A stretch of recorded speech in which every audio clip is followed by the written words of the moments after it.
काबा में माजा नकाशी नमाजा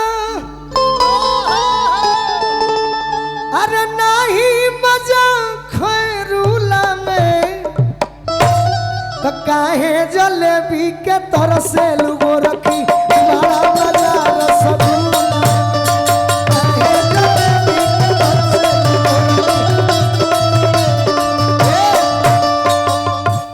स्वर्गीय बलेश्वर यादव जी के हाँ याद रखले बनी नु।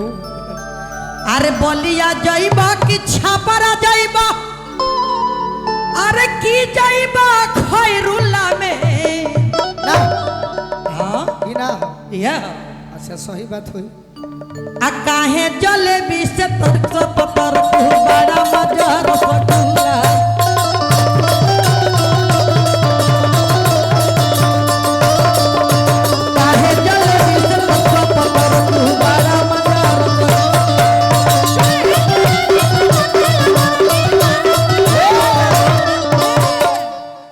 मंदिर में शोभे लपंडा पुजारी सही बात है शोभे केवाड़ी दुआरी में अरे मर्दा मनैया सीधा मौगा मरद ससुरारी में मर्दा मनैया सीधा मौगा मरद ससुरारी में। अरे एगो रहे कैसे कि 3 बजे आके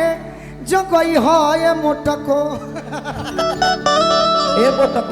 अब तोर को रही तू तब नु कि 3 बजे आके पत्थर को ना ना ठीक बा भौजाई हो हाँ ठीक बा कि 3 बजे आके जब गई हो पत्थर को सुतल रहब खरिहानी में 3 बजे आके जब गई हो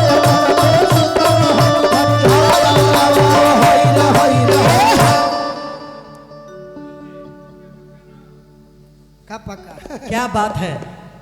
5:30 चले के तनी 5:30 एकदम पक्का है। देखिए 5:30 इतना आप लोग सेवा हमनी के दोनों कलाकार के को देले बानी कि केहू हमनी के बोलाई तो हमनी के आवे के बा वैसे हमनी के बिहार में कार्यक्रम रहेला हमारा बाबुओ के हमरो लेकिन आज हमनी के गोरखपुर में गा के धन्य हो गई एगो गाना के जी जी आदेश आई रहे शुरू से ही